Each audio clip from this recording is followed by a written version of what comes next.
एक बार फिर प्रभु यीशु मसीह के पवित्र और मीठे नाम में मैं आप सभी का स्वागत करता हूं। प्रभु ने ये जिंदगी हमें दी, वो सांसें हमें दी, हम परमेश्वर का धन्यवाद क्यों ना करें।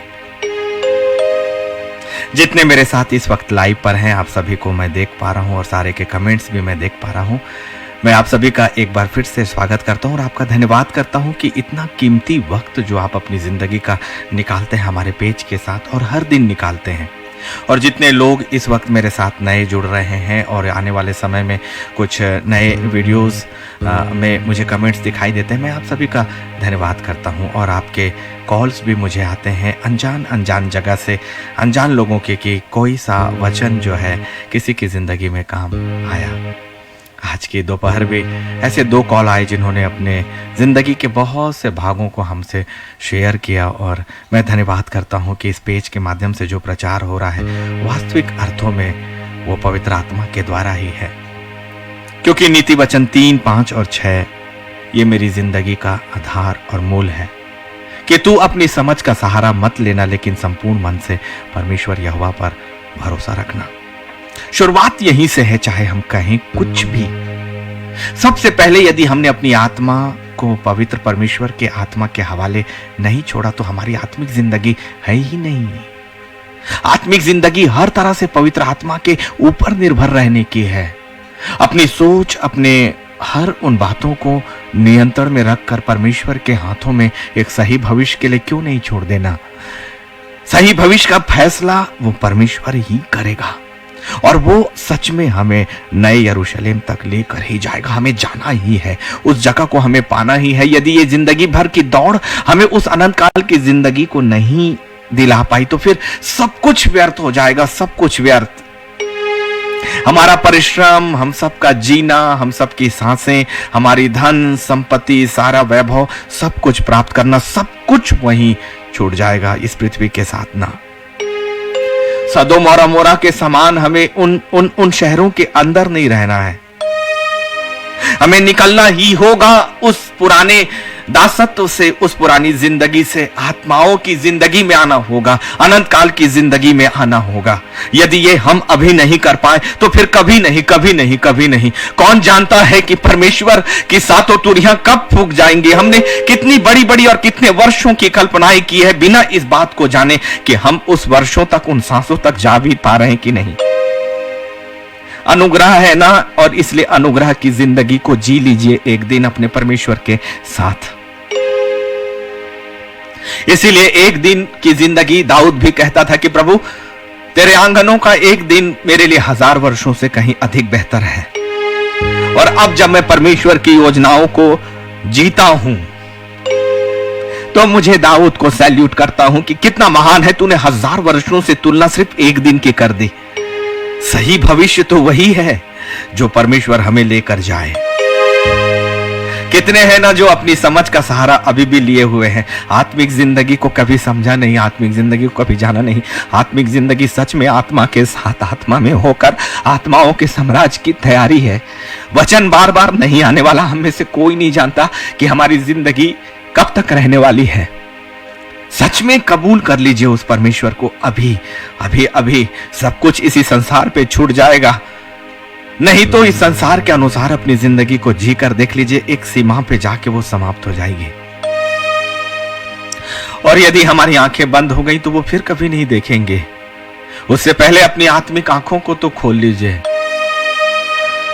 यदि हमारे आत्मिक कान बंद हो गए तो फिर वो कभी नहीं सुनेंगे। उससे पहले इस शरीर को सुनने के बाद ही तो आत्मा उसे ग्रहण करती है और सुनती है और अपने परमेश्वर के लिए तैयार हो जाती है। यह शरीरों का प्रचार नहीं है, यह शरीर की धन और संपत्ति और भविष्य को प्राप्त करने का प्रचार नहीं है। यह प्रचार है सही भविष्य का, और सही भविष्य एक ही जगह पर है, नया यरूशलेम, मेरे पिता का वो तीसरा स्वर्ग जहां पर वो निवासरत है। और हमें और आपको श्वेत वस्त्रों का वस्त्र पहनना ही है, पहनना ही है, पहनना ही है। यीशु के लहू से धुलकर अभी हमें स्वीकार करने के लिए हमारी जुबान अभी बोल रही है। कब तक इस संसार की छोटी छोटी बातों में महान योजनाओं को हम अपनी जिंदगी से बाहर कर देंगे खुद ही। जिस परमेश्वर ने हमें अपने दायरे में लिया, हम उस परमेश्वर के दायरे से खुद को बाहर कर दें, ये सबसे बड़ी नासमझी होगी। पवित्र आत्मा को अपने साथ ले लीजिए। मनुष्यों को नहीं, मनुष्यों की समझ को नहीं, अपनी समझ को नहीं, पवित्र आत्मा से बातें करिए ना, करिए ना, करिए ना। वो बातें करने के लिए ही तो आपके और मेरे लिए इस संसार पे आया है। विश्वास करें, सही भविष्य की ओर वो लेकर जाएगा कि उसने मेरी जिंदगी का रास्ता मुझे बता दिया। और अब इस जिंदगी में मुझे कुछ मिले या ना मिले, आपको कुछ मिले या ना मिले, सही भविष्य तो वही आत्माओं का स्थान, आत्माओं के परमेश्वर के पास, स्वर्गीय साम्राज्य में, उस अनंत काल की जिंदगी में फैसला अभी अभी और अभी कर लीजिए। यीशु मसीह के प्यार से बढ़कर कोई दूसरा प्यार नहीं।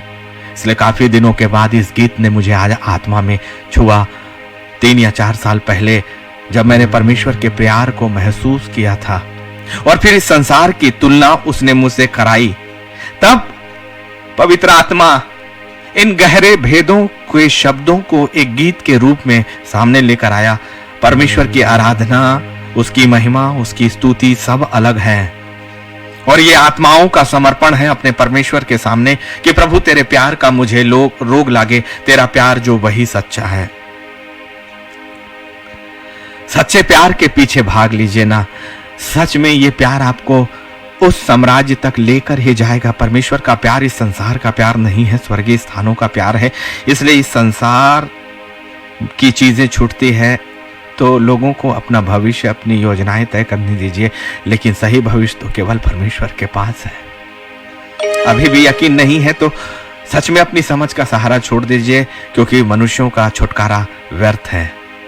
ना जाने क्यों आज इतने वचनों को परमेश्वर पहले ही दे रहा है, जबकि मैं अपनी हर आराधना के बाद वचन पे आता हूं। लेकिन अद्भुत और अद्भुत, क्योंकि आज वचन ही तो महत्वपूर्ण है और वचन को ही परमेश्वर पहले दे रहा है, इससे पहले कि मैं उस आराधना में आऊं। पवित्र पवित्र परमेश्वर, मैं तेरा धन्यवाद और धन्यवाद और धन्यवाद करता हूं। महान सिंहासन, आपका धन्यवाद करते हैं। हमारी प्रार्थना, हमारी विनती को सुनिए। सही भविष्य तो वही है जो आपने हमारे लिए तय किया है। कोई मनुष्य हमारे लिए रास्ता नहीं बनाता, परंतु आप रास्ता बनाते हैं पिता, जो हजारों और लाखों अनगिनत इस्राएलियों को मिस्र की बंधुआई से, वर्षों की बंधुआई से निकाल सकता है। वो हमारी एक आत्मा को क्यों नहीं संसार की बंधुआई से निकालकर उस अनंत साम्राज्य की ओर लेकर जाएगा। नया यरूशलेम, नया यरूशलेम जो तेरे पवित्र स्थान है, तेरी पवित्र वेदी है, जो मेरा और मेरे अपने भाई और बहनों का स्थान है, जो आत्माओं का स्थान, वास्तविक स्थान, जिस जगह से हम आए उसी जगह पर हमारे जाने का स्थान। हमारी अगुवाई करने वाले महान परमेश्वर, अति करुणामय परमेश्वर, तेरा अनुग्रह, तेरी आग यदि हम पर नहीं हुई तो सब कुछ व्यर्थ है। और तेरी आग को हम इसी वक्त चाहते हैं, हमारे वातावरण के चारों ओर, हमारे परिस्थितियों के चारों ओर, हमारे हर एक वातावरण में निवास करने वाले अति करुणामय परमेश्वर, महान सिंहासन को खोल खुदा, महान सिंहासन को खोल। आत्मा की जगह आत्मा की पुकार है परमेश्वर। ऐ मेरे खुदा, ऐ मेरे खुदा, पवित्र पवित्र पवित्र, हमें सही भविष्य तू ही दे सकता है और सही भविष्य तेरे अधिकार का क्षेत्र ही है। सही भविष्य, सही जगह, आत्माओं की जगह, मनुष्यों में शरीरों की जगह नहीं। खुदा हम पर रहम कर और तेरा रहम हमें चारों ओर से घेर ले। तेरी आत्मा नहीं तो कुछ भी नहीं, तेरा प्रकाशन नहीं तो कुछ भी नहीं, तेरी आराधना का मन नहीं तो कुछ भी नहीं, तेरी स्तुति नहीं तो कुछ भी नहीं। सब संसार की जुबानों में, संसार के कानों तक, लेकिन आज परमेश्वर तेरा पवित्र आत्मा हमें स्वर्गीय स्थानों तक लेकर जाएगा। महान प्रभु, ना जाने क्यों तू पवित्र आत्मा को हमें देता है, जो हमारी ओर से खुद ही आहें भरता है। ये हमारे शरीर की रोना नहीं है प्रभु, और शरीर के लिए नहीं, शरीर की लालसाओं के लिए नहीं, शरीर की भावनाओं के लिए नहीं, परंतु ये समर्पण है हमारे मनों का उस महान परमेश्वर के लिए, जिसने हमें उत्पन्न किया और हम पर अपना बड़ा रहम किया है।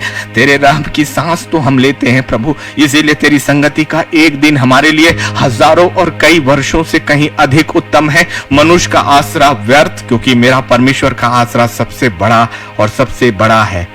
ऐ महान सिंहासन, हम केवल धन्यवाद और धन्यवाद और धन्यवाद करते हैं कि तूने हमारे आंसुओं को हंसी में बदला है। तेरे लिए कोई भी जीवन व्यर्थ नहीं है। यीशु मसीह के नाम पर आमीन आमीन आमीन आमीन आमीन। ना जाने क्यों आत्मा आज मुझे वचन में और प्रार्थनाओं में पहले लेकर गया और ये कभी व्यर्थ नहीं जाने वाला है। आइए, जिस गीत ने मुझे रुलाया, जिस गीत ने मुझे जीवन दिया, तेरे प्यार का रोग लागे। संसार का रोग नहीं, खुदा के प्यार में बंध जाइए, बंध जाइए।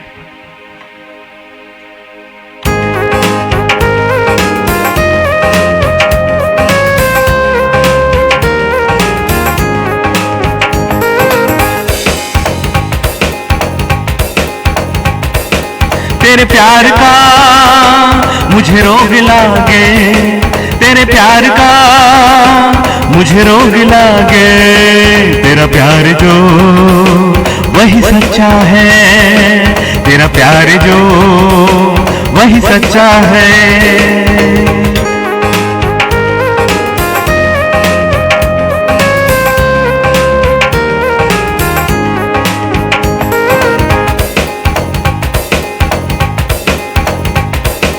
तेरे प्यार का मुझे रोग लागे, तेरे प्यार का मुझे रोग लागे। तेरा प्यार जो वही सच्चा है, तेरा प्यार जो वही सच्चा है।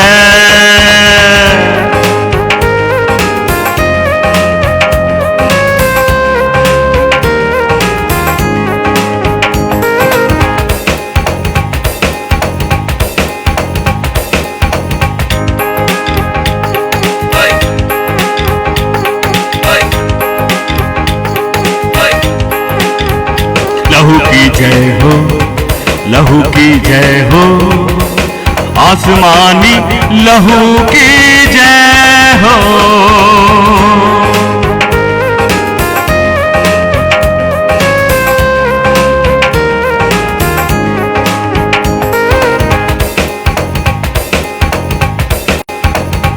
लहू की जय हो, लहू की जय हो, आसमानी लहू की जय हो। मसीह की जय हो, यीशु की जय हो, आसमानी खुदा की जय हो।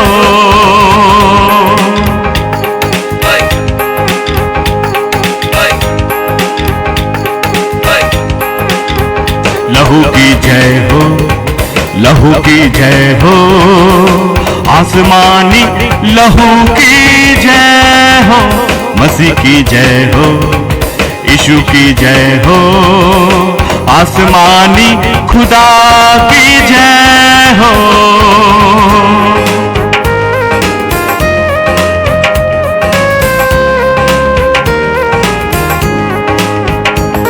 तेरे प्यार का मुझे रोग लागे, तेरे प्यार का मुझे रोग लागे। तेरा प्यार जो वही सच्चा है, तेरा प्यार जो वही सच्चा है। तेरे प्यार का मुझे रोग लागे, तेरे प्यार का मुझे रोग लागे। तेरा प्यार जो वही सच्चा है, तेरा प्यार जो वही सच्चा है।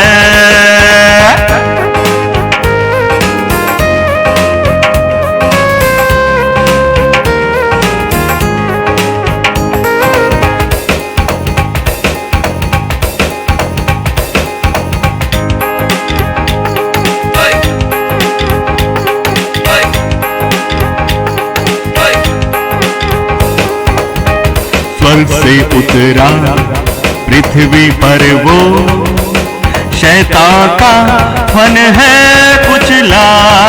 मेरे यीशु ने अपनी जान दे मुझको है जीवन दिया।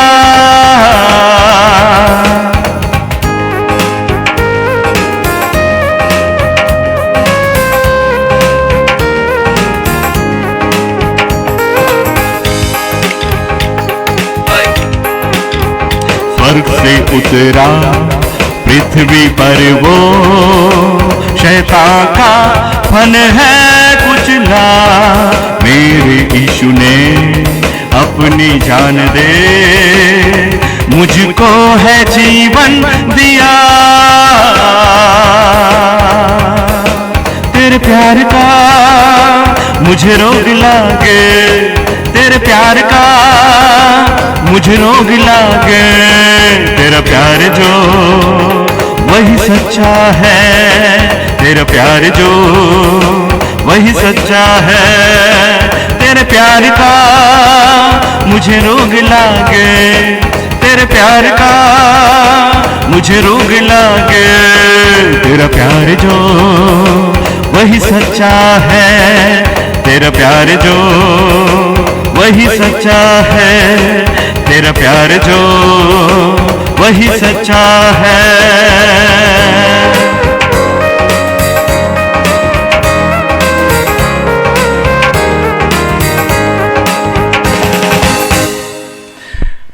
नीति वचन 3 अध्याय और उसका 5वां और 6वां।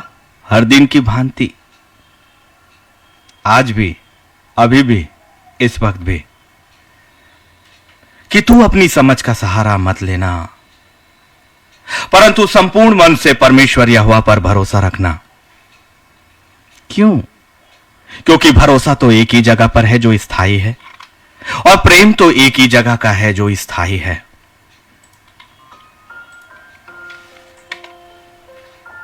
बहुत प्यारा कलाम, एक बड़ी शिक्षा, सांसारिक जिंदगी से आत्मिक जिंदगी में पहला कदम, पवित्र आत्मा के साथ आत्मिक जिंदगी को जीने का पहली शुरुआत, कि मनुष्य अपनी समझ का सहारा मत ले, परमेश्वर की सोच और उसके विचारों की गति और मनुष्य की सोच और उसके विचारों की गति में सच में जमीन और आसमान का अंतर है। हमने ना जाने परमेश्वर के सामने कितनी बार यह कहा कि प्रभु, मेरी जिंदगी तो तेरे साथ की जिंदगी है। कहते बहुत हैं, बुलाए गए क्योंकि हर एक है, क्योंकि परमेश्वर का अनुग्रह ना हर एक के लिए बराबर है, लेकिन चुने हुए बहुत कम, बहुत कम, बहुत कम। जिन्होंने अपनी जिंदगी में धैर्य नहीं रखा,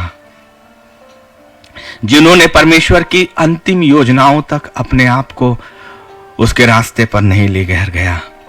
कहीं ऐसा ना हो कि हम भी उन इस्राएलियों के समान कनान देश पर ना पहुंच पाए। वादा तो किया था परमेश्वर ने दूध और मधु के धाराओं के देश में, और जितने लोगों से इसहाक के द्वारा और इब्राहिम के द्वारा की गई वाचा को परमेश्वर कभी नहीं बोला, क्योंकि मेरा परमेश्वर मनुष्य नहीं है। मेरा परमेश्वर एक सामर्थी आत्मा है, जो बोलता है वो हो जाता है, और जो उसने कहा वो कह दिया, बस कह दिया। और जब उसने अब्राहम को बुलाकर ये वाचा बांधी और वादा किया कि मैं तुझसे एक जाति उत्पन्न करूंगा अब्राहम, तू आज देखता है ना अपनी वर्तमान की परिस्थितियों को, इस संसार की जिंदगी को, अपने शरीर की अवस्था को, अपने शरीर की परिस्थितियों को, सब कुछ असंभव, असंभव, असंभव। न शरीर में यह ताकत है कि वो एक बच्चे को उत्पन्न करे, न प्रकृति के अनुसार वो शरीर इस बात में सक्षम है कि वो उन बातों को पूरा करे जो कही गई हैं। वो लगता था कि वो दासी का बेटा, हाजिरा का बेटा इस्माइल ही उसके साम्राज्य को आगे बढ़ाएगा, वही उसका वारिस होगा। नहीं, परमेश्वर की सोच और खुदा की सोच और मनुष्यों की सोच में जमीन और आसमान का अंतर है। अभी आप जिस विचारों को अपने अंदर सोचते हैं, परमेश्वर के विचार उनसे बहुत अलग हो सकते हैं, क्योंकि हमारी सोच हमें इस संसार तक सीमित रखेगी।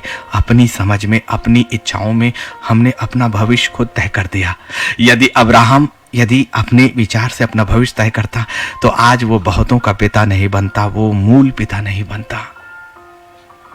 जिसके पास कुछ भी नहीं, जिसके पास शून्य, जिसके पास ना शरीर की ताकत है, ना इस संसार का कोई विज्ञान उसे ये करा सकता था। मेरा परमेश्वर वो है जो इस संसार की शक्ति और ताकत के ऊपर है।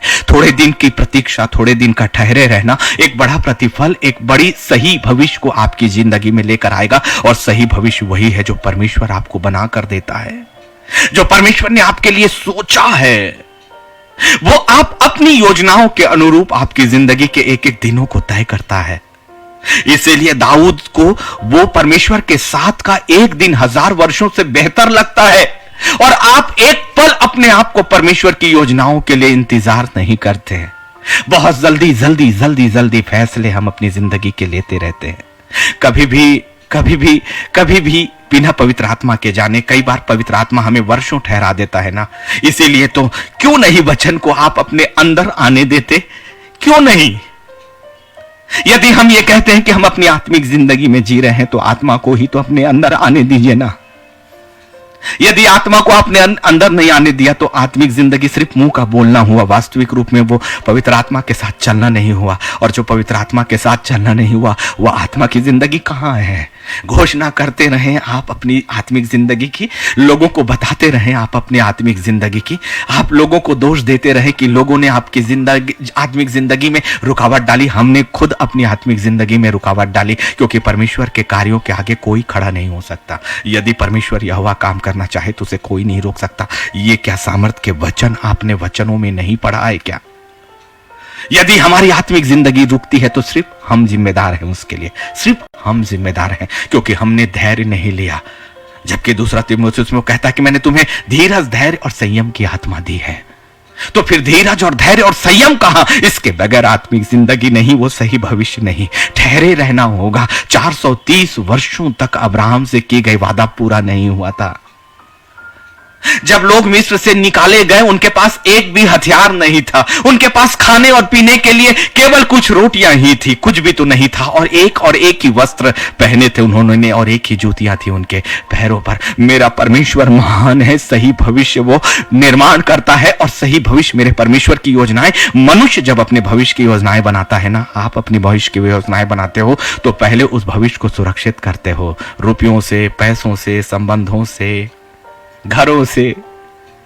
संसार का नाशमान दायरा आपने अपने चारों ओर बांध लिया ना।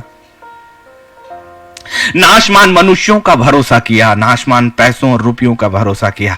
यह है आपका भविष्य। जिस भविष्य को आप सोचते हो कि मैं अपना भविष्य बना रहा हूं, या मेरे बच्चों का भविष्य बना रहा हूं, आने वाली योजनाओं को मैं तय कर रहा हूं। हुई यार, हम कौन हैं जो जानते हैं? बहुत सीमित क्षमता और बहुत सीमित ज्ञान के वो इंसान जो कभी भी परमेश्वर के साम्राज्य में बिना उसके अनुग्रह के कुछ बातें नहीं समझ सकता। नहीं समझ सकते आप किस बात का घमंड और किस बात का परमेश्वर के सामने केवल झुकने और दंडवत करने के सिवा कोई चारा नहीं है। अभी भी वक्त है सच में, क्योंकि पवित्र आत्मा बड़ी गहराई और बड़ी सामर्थ के साथ मुझे उन वचनों को भरते जा रहा है। और मैं खुद इस वचन की गहराई और इसकी जो ताकत और सामर्थ है, मेरा शरीर उसे संभाल नहीं पा रहा है इस वक्त। एक ऐसी सच्चाई, एक ऐसा वेद, एक ऐसे सही ज्ञान के विषय में कि मेरी समझ उस उतने अथाह ज्ञान को संभाल नहीं पा रही है। इसलिए मैं हिलता हूं और इसलिए मैं रो रहा हूं, क्योंकि ये मेरी क्षमता का नहीं है। और परमेश्वर के अनुग्रह को भी मैं साथ साथ धन्यवाद देते जा रहा हूं कि प्रभु, इतने गहरे रहस्यों के लिए तूने जवाबदारी एक ऐसे व्यक्ति को दी जिसकी अपनी कोई कीमत इस संसार में नहीं है।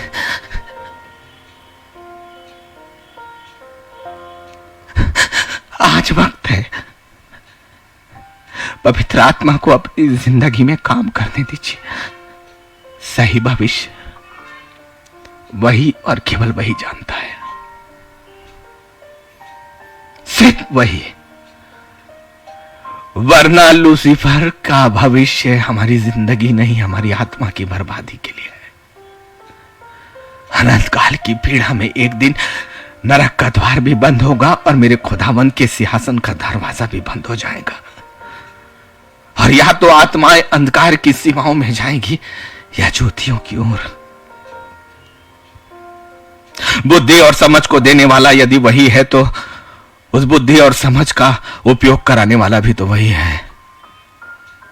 यदि संसार की बुद्धि इतनी अधिक योग्यता वाली होती तो मैं अपनी पीएचडी को लेकर, जो मैंने फिजिक्स में की है, इस संसार में भागा भागा अपनी डिग्रियों को लेकर फिरता रहता, अपने कानून की मास्टर डिग्री को लेकर घूमता रहता। यदि संसार के धन और दौलत यदि इतने इंपॉर्टेंट होते तो वो मेरा एटीएम जो लाखों रुपयों से भरा हुआ है लेकर मैं घूमता रहता। कहां जिंदगी मिलेगी मुझे? क्या उस जिंदगी की कोई कीमत है? उस अनुग्रह की कोई कीमत है? क्या एक सांस से भी आप अपने ऐश्वर्य से, अपने एजुकेशन से, अपनी परिस्थितियों से, अपने रुपयों और पैसों से खरीद सकते हो? कभी नहीं, कभी नहीं। क्योंकि मौत को सिर्फ एक ने हराया जो स्वर्गीय था, और वही आपका भविष्य तय करता है, सही भविष्य। मनुष्य का भी नहीं, मनुष्य की योजनाएं कभी नहीं। इसलिए पवित्र आत्मा को अपनी जिंदगी में काम करने दो, उसे अवसर दो, सच में अवसर दो। पवित्र परमेश्वर को अवसर दीजिए अपनी जिंदगी में, क्योंकि यह अनुग्रह है, और अनुग्रह को कभी भी व्यर्थ मत जाने दीजिए, कभी व्यर्थ मत जाने दीजिए, सच में व्यर्थ मत जाने दीजिए, आत्मा को व्यर्थ मत जाने दीजिए। मैं तुझे बुद्धि दूंगा और जिस मार्ग में तुझे चलना होगा उसमें मैं तेरी अगुवाई करूंगा। यह भजन संहिता 32 और 8 में दाऊद के माध्यम से परमेश्वर ने आपकी जिंदगी की भविष्यवाणी की, 2022 की, आज के दिन की। मैं तुझे बुद्धि दूंगा, मैं तुझे बुद्धि दूंगा। मनुष्यों से हमने पूछा, अपने रिश्तेदारों से पूछा, अपने ज्ञान का, अपनी समझ का, अपनी कल्पनाओं का, और ये ऐसी कल्पनाओं को हमने अपने विचारों में ले लिया जो लूसीफर ने डाल दी, और हम अपनी समझ का सहारा छोड़कर, पवित्र आत्मा की समझ का सहारा ना लेकर, और यिर्मयाह 29 और 11 के अनुसार अपने परमेश्वर की कल्पनाओं को ना पूछकर हमने अपनी कल्पनाओं को इमेजिनेशन किया अपने भविष्य के लिए कि क्या उचित है और क्या नहीं। मनुष्य की यदि इतनी क्षमता होती तो मनुष्य अपने दिनों में से एक दिन भी क्यों नहीं बढ़ा पाया, एक ही क्षमता क्यों नहीं बढ़ा पाया। आ जाइए अपने परमेश्वर के पास में, उसके करीब में। एक ही जगह है जहां से समझ मिलने वाली है, जहां से अगुवाई मिलने वाली है, जहां से सही भविष्य मिलने वाला है।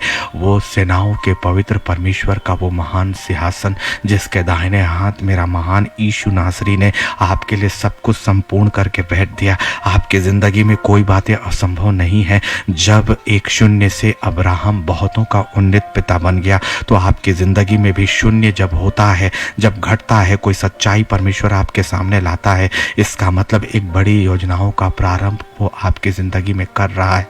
केवल एक ही बात कहें और विश्वास करें, जैसे अब्राहम ने विश्वास किया। अनदेखी चीजों पर विश्वास करें, क्योंकि अनदेखी चीजों पर विश्वास करने वाले ही बड़ा प्रतिफल को पाएंगे। और लूसीफर की ताकत भी अनदेखी है, इसलिए वो चीजें सच में आपको नहीं दिखाई देंगी। ऐसा ना हो कि एक सुंदर और सही भविष्य हम अपने हाथों से खराब करें और अपने आत्मा का सौदा लूसीफर और उसकी योजनाओं के साथ कर दें, क्योंकि वक्त तो सिर्फ और सिर्फ अभी है। कानों तक आत्मा की आवाज अभी पहुंच रही है। अपनी समझ का सहारा छोड़ दीजिए। मैं तुझे बुद्धि दूंगा, भजन संहिता 32 और 8, और जिस मार्ग पर तुझे चलना होगा उसमें तेरी अगुवाई करूंगा। जब ये सामर्थ का वचन परमेश्वर आपसे वाचा बांध रहा है तो उस बुद्धि को अपने परमेश्वर से ही क्यों नहीं मांगते, क्यों नहीं मांगते? और जब वो कहता है कि जिस मार्ग पर तुझे चलना है उसमें मैं तेरी अगुवाई करूंगा, तो उसे ही अगवा क्यों नहीं बनाते अपनी जिंदगी का? और फिर उसके आगे उसकी प्रॉमिस है कि मैं तुझ पर कृपा दृष्टि रखूंगा और सम्मति दिया करूंगा। सम्मति, विजन, सलाह। एक ऐसे परमेश्वर का यह वादा है जो समस्त ज्ञान का स्रोत है। वो आपसे ये वादा कर रहा है, ऐसे महान जगह और बुद्धि के मूल स्थान को और उस मार्ग को बताने वाले की सहायता को छोड़कर कहां जा रहे हैं आप? अभी भी अवसर है, लौट आइए। परमेश्वर की योजनाएं न सिर्फ इस संसार के लिए है, परंतु बहुतों के लिए आपकी जिंदगी को वो उन्नत में बना देगा। अब्राहम से किया गया वादा केवल अब्राहम के लिए नहीं था, उसके बेटे और बेटियों के उत्पन्न होने के लिए नहीं था। अब्राहम से किया गया वादा आपकी जिंदगी की आशीष के लिए भी था, क्योंकि हम उसी आशीष के तो वंशज हैं। अब्राहम की संतान है हम, और अब्राहम की संतान वादे की संतान है। अब्राहम की संतान प्रॉमिस की संतान है। अब्राहम की संतान जो है शून्य से बहुत कुछ पाने वाली संतान है। इसलिए वो अब्राहम से किया गया वादा आपसे किया गया वादा है। और यदि आपकी जिंदगी में शून्य है तो सही भविष्य में बहुतों का पिता वो आपको बनाने जा रहा है, बहुत उन्नति का स्थान। केवल सुनने वाले नहीं हो आप, एक अगवा के रूप में परमेश्वर ने चुना है। इसीलिए इस पेज के माध्यम से जो नए यरूशलेम का प्रचार होता है, इसमें परमेश्वर ने हमें एक आत्मा करके सहभागी कर दिया है। हमारे लिए एक ही आत्मा में हम बंधे हुए हैं इस वक्त, और हम सब अपने पवित्र आत्मा के साथ परमेश्वर की वेदी के सामने उसके आत्मिक भोजन और उसके जीवनार में शामिल हैं खुदा के लोगों। इसलिए सम्मति और दृष्टि तो उस खुदा की ओर से आपको दी जाएगी। तो क्यों नहीं उस सही सम्मति और सही दृष्टि को, क्योंकि मेरे परमेश्वर की दृष्टि तो असंख्य असंख्य, वो वर्षों में बंधा हुआ नहीं, वो अल्फा और ओमेगा, अनंत और अनंत। जब वो कहता है कि मैं तुझे अपनी दृष्टि पे रखूंगा, अपनी कृपा दृष्टि में रखूंगा, तो और किसकी कृपा दृष्टि के अंदर जाएंगे आप? अपने घमंड के, अपनी शक्तियों के, अपनी सामर्थ्य के, जिस परमेश्वर की आपने दुहाई दी है, यदि आपने उस परमेश्वर के बुद्धि और उसके मार्ग के लिए धैर्य नहीं किया, तो जिस परमेश्वर की आप ये दुहाई देते हो कि मेरा परमेश्वर मुझे संभालेगा, लेकिन यदि आपने अपनी समझ का सहारा लिया, तो आपने अपनी बुद्धि का सहारा लिया, तो परमेश्वर का सहारा कभी भी आपकी जिंदगी में नहीं आएगा, कभी भी नहीं।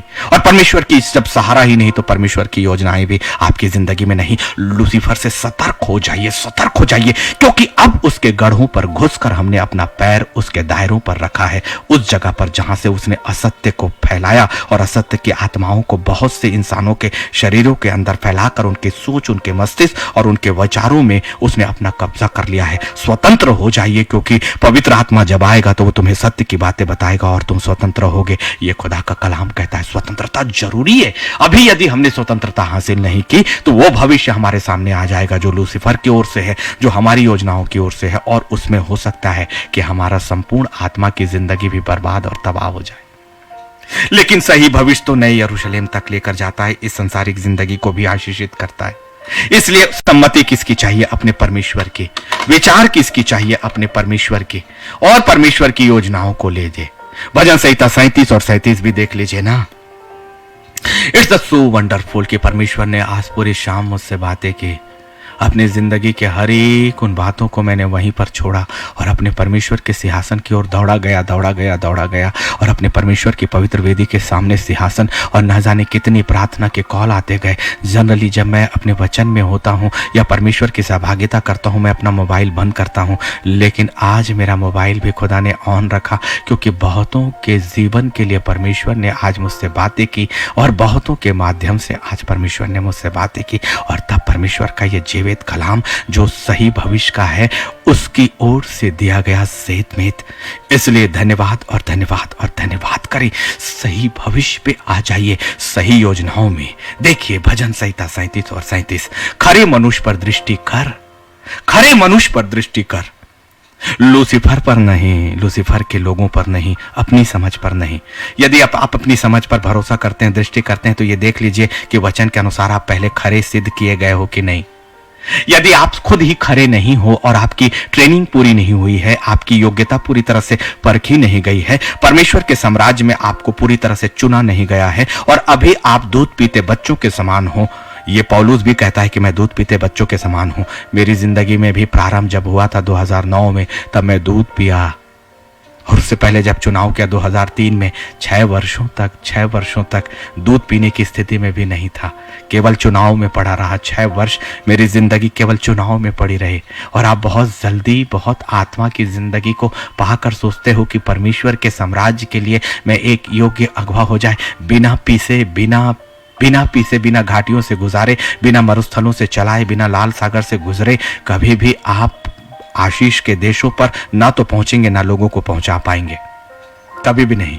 परमेश्वर का वचन कभी खाली नहीं हो गया, उसके तरीके कभी खाली नहीं गए। इतने महान साम्राज्य के लिए काम करेंगे तो इतने हल्के तरीके से क्या परमेश्वर हमें तैयार करेगा? क्या छोटी छोटी बातों को अपनी जिंदगी में पूरा करके, छोटी छोटी आशीषों को पाने के बाद हमने अपनी जिंदगी में यह समझ लिया कि परमेश्वर की महान कृपा मुझ पर हो गई? नहीं, परमेश्वर पहले आपको कुचलेगा, सारे लोगों से आपको अलग करेगा, क्योंकि उसका अलगाव परमेश्वर की उपस्थिति को आपकी जिंदगी में लेकर आएगा।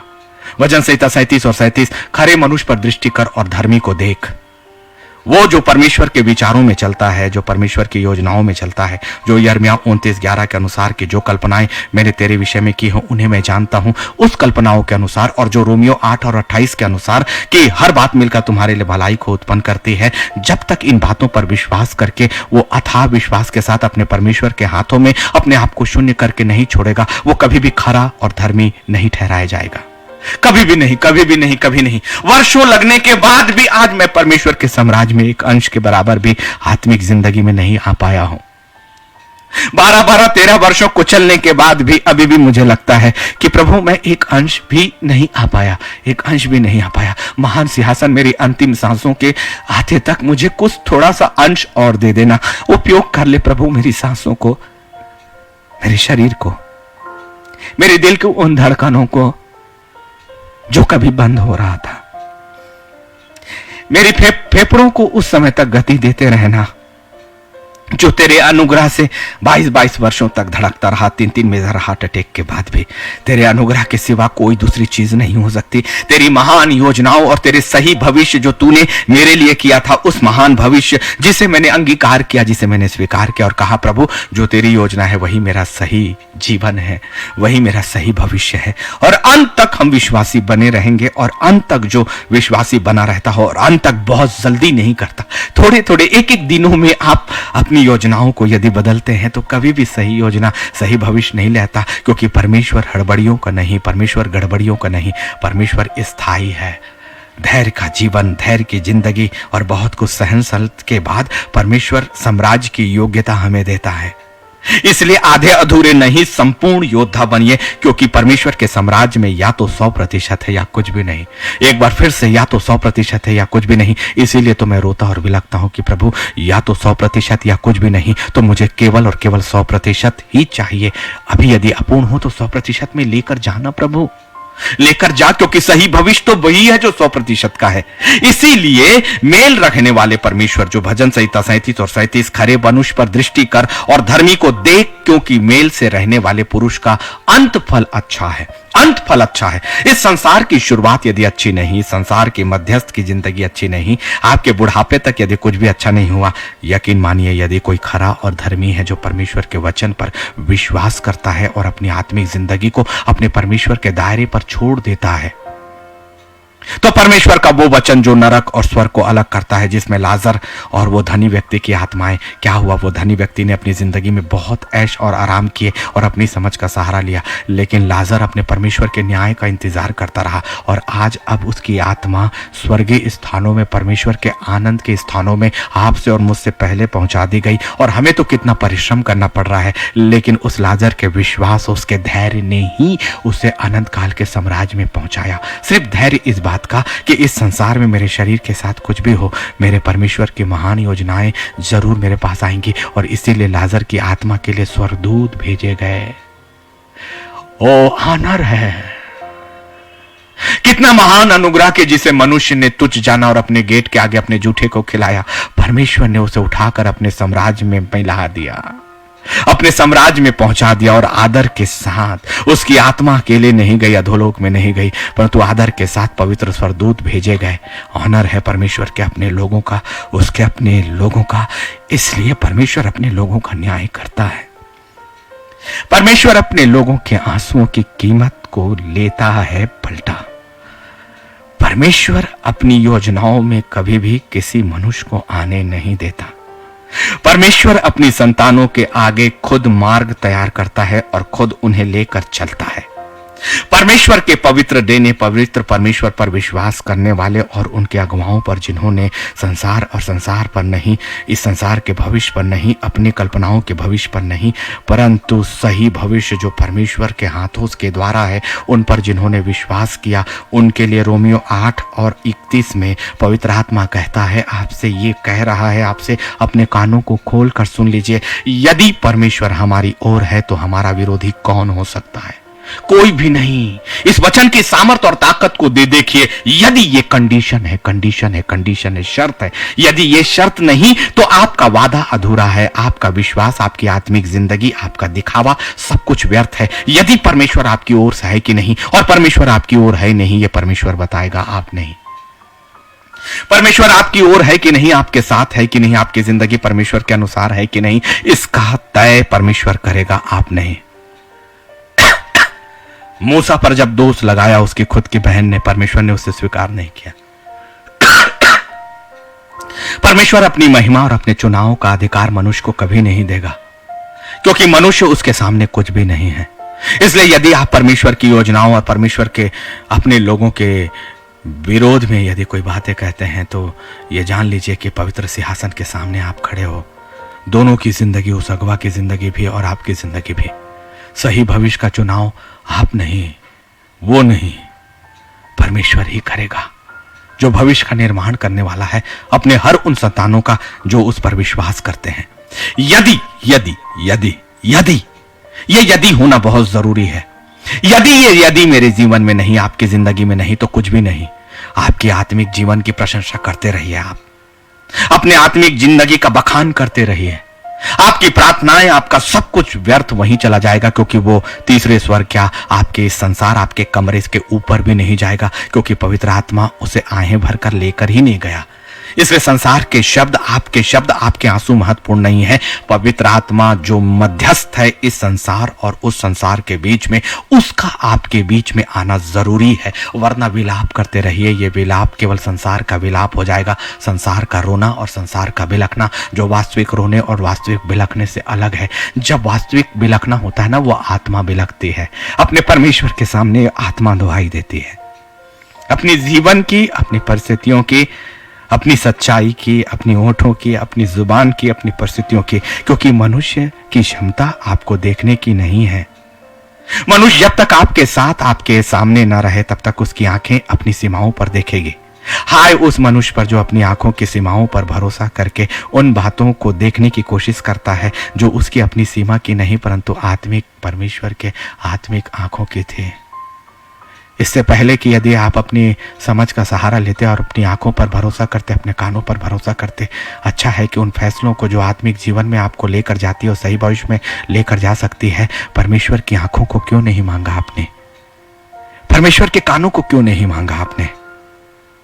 परमेश्वर की बुद्धि को क्यों नहीं मांगा आपने, जो सेत में उसने आपके लिए दिया है, जो आपको उन सीमाओं से बाहर लेकर जाएगी, जो आपको इस संसार की सीमाओं से ऊपर अलग पर देखने के लिए देगी। क्योंकि जब आप अपनी आंखें बंद करोगे, परमेश्वर आपको उन स्थानों की हर एक बातों, हर एक सच्चाइयों को, यहां तक कि लोगों की आत्माओं और उनके विचारों को भी पढ़वा देगा।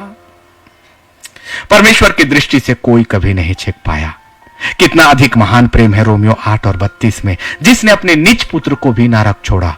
देखिए ना, जिसने अपने निज पुत्र को भी ना छोड़ा, परंतु उसे हम सब के लिए दे दिया, हम सब के लिए दे दिया, सबके लिए, केवल मेरे लिए नहीं। हु आई एम, आलोक लू का कोई नहीं है। मत सुनिए मुझे, मत सुनिए मुझे, कोई स्थान कभी मत दीजिएगा, सच में मत दीजिएगा, क्योंकि मैं अपने परमेश्वर के सामने कोई स्थान रखता भी नहीं, और केवल उसका अनुग्रह है जो मुझे इस कैमरे के सामने बैठने की ताकत देता है। केवल उसका अनुग्रह और उसकी दया है कि मुझे यह सामर्थ मिलती है कि मैं उसके वचनों को कह सकूं जो मैं भी नहीं जानता हूं।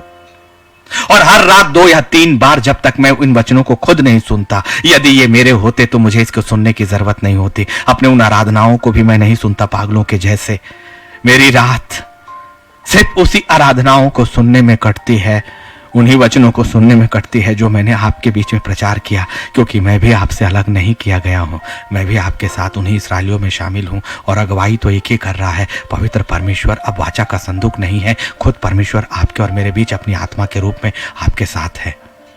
रोमियो 8 और 32, जिसने अपने निज पुत्र को भी ना छोड़ा परंतु उसे हम सब के लिए दे दिया, वह उसके साथ हमें सब कुछ क्यों करना देगा। एक बार फिर से एक वादा तो आपने उससे पूरा कर दिया कि यीशु मसीह को देकर उसके बलिदान के द्वारा उसने आपको इस संसारिक जिंदगी से आत्मिक जिंदगी की योग्यता दे दी, ताकि एक ही ऐसा स्थान था, क्योंकि यीशु का लहू ही हमें सब पापों से शुद्ध कर सकता है, यह वचन कहता है। इसलिए इस संसार का कोई भी पदार्थ ऐसा नहीं जो आपकी आत्मा को धो दे, क्योंकि आत्मा तो इस संसार के समान दिखने वाली और महसूस करने वाली चीज ही नहीं है। तो कहां किया आपने उस आत्मा को, कैसे शुद्ध करते?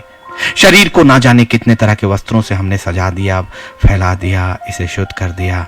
शरीर की जिंदगी को हमने समझा, लेकिन आत्मा का क्या? आत्मा की जिंदगी का क्या? कभी आत्मिक रूप से, आत्मिक समझ में अपने फैसले को क्यों नहीं करते? जो पवित्र आत्मा प्रारंभ से आपसे और मुझसे कहता है कि तू अपनी समझ का सहारा मत लेना, जिसने अपने निज पुत्र को नहीं छोड़ा, सिर्फ किस लिए? आपके लिए दे दिया कि उसके साथ हमें भी सब कुछ क्यों करना देगा। मतलब सब कुछ अभी रखा हुआ है आपके लिए, सब कुछ यीशु मसीह के साथ हमें मिलने वाला है। इस वचन की गहराइयों और ताकत को तो देखिए, वह अकेले नहीं दे रहा है, कितना प्यारा सा कलाम उसने दिया। वह उसके साथ, किसके साथ? यीशु मसीह के साथ हमें और सब कुछ क्यों ना देगा। अभी तो केवल नए यरूशलेम में प्रवेश करने का अधिकार मिल गया, यीशु मसीह के लहू से शुद्ध होने का अधिकार मिल गया और नए यरूशलेम में प्रवेश करने का एक जरिया मिल गया। वरना ये लहू ही नहीं होता तो हमारी आत्मा को नया वस्त्र कौन पहनाने के योग्य बनाता भाई? यदि ये बलिदान का लहू ही नहीं होता तो ये तो पहले अनुग्रह प्रभु का हो गया ना, और फिर उसके बाद पवित्र आत्मा का उतरना आपके लिए हो गया। इतने अनुग्रह को भी अपनी जिंदगी के एक अच्छे भविष्य की ओर यदि हम नहीं ले जा पाए तो हमारी समझ हमें परमेश्वर की योजनाओं और उसके दायरे से खुद ब खुद बाहर कर देगी और मनुष्य उसके लिए खुद ही जवाबदार होगा, खुद ही जवाबदार। जब आज तक 12 और 13 वर्षों के प्रशिक्षण के बाद भी मैं पूर्ण नहीं हो पाया, सच में पूर्ण नहीं हो पाया, पूर्णता कभी शायद मैं अपनी पूरी जिंदगी भर नहीं प्राप्त कर पाऊंगा। ये आपके सामने मैं खुला प्रचार कर रहा हूं अपनी आत्मिक जिंदगी का। परमेश्वर का अनुग्रह ही और उसकी दया और उसका पवित्र लहू ही मुझे नए यरूशलेम तक पहुंचा सकता है। पूरी जिंदगी भर का प्रचार और ये ज्ञान भी मुझे नहीं पहुंचाएगा, मैं जानता हूं। लेकिन कोशिश यही है कि इस टूटे फूटे और एक गिफ्ट दिए हुए जिंदगी और ये सांसें जो 20 वर्ष पहले ही मिट्टी में मिल जाती है और आज मेरी आत्मा इन बातों को नहीं जानती और फिर न्याय के दिन मैं सीधे यीशु नासरी के सामने खड़ा होता। कितना बड़ा अनुग्रह किया उस परमेश्वर ने कि मुझे अवसर दे दिया अपनी जिंदगी में भी और आपकी जिंदगी में भी उन अवसरों को लाने का अवसर दे दिया। अवसर को बहुमूल्य जानिए, यही पवित्र शास्त्र कहता है। ये वचन सिर्फ पवित्र आत्मा के द्वारा है। अवसर को बहुमूल्य जानो, उसके साथ हमें बहुत कुछ मिलना अभी बाकी है। एक सही भविष्य है, एक सही भविष्य जो कभी भी खराब नहीं होता, कभी भी नहीं। इसलिए अपने आप को सही भविष्य में सौंप दीजिए अपने परमेश्वर के हाथों में। यकीन करिए, आपकी अपनी परिस्थितियों को मत देखिए। जिस परिस्थितियों पर आप हैं, परमेश्वर उन परिस्थितियों को पूरी तरह से बदलने की ताकत और सामर्थ रखता है। आपको क्या पता कि उसके हजारों स्वर्गदूतों ने आपको घेर कर रखा हो। आपको क्या पता कि परमेश्वर का पवित्र सामर्थ्य बाड़ा और उसकी पवित्र वेदी की आग आपके चारों ओर हो। सिर्फ अपने घुटनों में आकर अपने परमेश्वर के सामने कहे, प्रभु वह सही भविष्य जो आपकी ओर से मेरे लिए है, मैं पूरी तरह से शून्य करके उसी हाथों में, आपके पवित्र हाथों में अपनी जिंदगी, अपने शरीर की जिंदगी, अपने आत्मा की जिंदगी, आने वाला भविष्य, अपना सब कुछ उसी के हाथों में सौंपता हूँ। यह सामर्थ की आत्मा है जो कभी शैतान हमें करने नहीं दिया, लेकिन आज करेंगे। प्रभु हम आपके पवित्र वेदी के सामने आते हैं। धन्यवाद प्रभु, एक सही भविष्य आपने हमारे लिए तय किया है और वो सही भविष्य नए यरूशलेम तक हमें लेकर जाएगा। इस संसार की जिंदगी बहुत छोटी है, मनुष्य की कल्पनाएं बहुत कम है। यदि कोई मनुष्य हमें समझे या ना समझे, मनुष्य की कल्पनाओं में हम सही हो या ना हो, लेकिन तेरी नजरों में यदि हम सही हैं पिता, यदि तेरा पवित्र लहू हमें धोकर शुद्ध कर साफ करता है, हमारे मन मांस और गुदे गुदे को, और तेरी योजनाएं हमें जो कार्य करने को कहती हैं हमने वही कार्य किया। संसार छूटे तो छूटे, लेकिन तेरा कार्य कभी नहीं प्रभु, क्योंकि वही कार्य तो हमें अंतिम प्रतिफल तक लेकर जाने वाला है। कुछ ना मिले चलेगा प्रभु, सब कुछ सब कुछ सब कुछ, लेकिन यदि तू ना मिला तो आत्मा नाश हो जाएगी। ये आत्मा नाश हो जाएगी प्रभु, और हम नहीं जाना चाहते उस अनंत काल की झील में, उस पीड़ाओं के स्थान में, जबकि मेरे खुदा ने हमारे लिए सब कुछ पूरा करके संपूर्ण कर दिया है। तेरा पवित्र स्थान, तेरी पवित्र वेदी, एक की भी आत्मा को तू कभी नहीं छोड़ने वाला प्रभु। और जो जहां कहीं भी जिस भी परिस्थितियों में आज मेरी इस प्रार्थना में शामिल है, चाहे वो बाद में हो चाहे अभी हो, इस वक्त इसी वक्त पवित्र आत्मा उन्हें पूरी तरह से भर दीजिए प्रभु, उनके वातावरण को भर दीजिए जो इस वक्त भी सुन रहा है और आने वाले समय में जो वक्त है, क्योंकि ये वक्त इन संसार का होता है लेकिन तेरा वक्त नहीं होता प्रभु, क्योंकि तू सीमाओं में बंधा नहीं, ये मैं जानता हूं। इसलिए तेरी आत्मा हमेशा से है और है। इसलिए तूने कह दिया था मैं जो हूं सो हूं, वो कह देना फिरौन से, और इसलिए मैंने भी कहा प्रभु तू जो है सो है। इसलिए जो है सो है, वो हर जगह है, हर समय है, वो सीमाओं में नहीं बंधा मेरा परमेश्वर। और इसलिए हर एक की जिंदगी जो इस प्रार्थना के साथ अपने आप को शामिल करेगा, वो अच्छे भविष्य और सही भविष्य में जाएगा। प्रभु आप हमें लेकर जा रहे हैं। धन्यवाद और धन्यवाद और धन्यवाद करते यीशु मसीह के पवित्र नाम में, आमीन आमीन आमीन। स्वर्ग का दरवाजा उस खुदा ने सच में आपके और मेरे लिए खोल दिया, और इस वचन से मेरी व्यक्तिगत जिंदगी बहुत आशीषित हुई। और मैं अपने परमेश्वर का धन्यवाद करता हूं कि मेरी आत्मा को उसने तराश दिया, मेरी आत्मा को उसने निखार दिया और हम अकेले नहीं जा रहे, हम सब साथ जा रहे हैं, साथ जाएंगे। वहां हम नहीं पहचानेंगे एक दूसरे को, लेकिन ये आत्माओं की उपस्थिति उसी जगह पर होगी, क्योंकि परमेश्वर ने हमें पहचान लिया है। इसीलिए तो पहचान कर उसने हमें अपने नजदीकी में बुलाया है। खुदा के लोगों, इस नजदीकी को कभी मत छोड़ना, कभी मत छोड़ना, कभी मत छोड़ना। परमेश्वर हम सभी को आशीषित करे। जय मसीह की।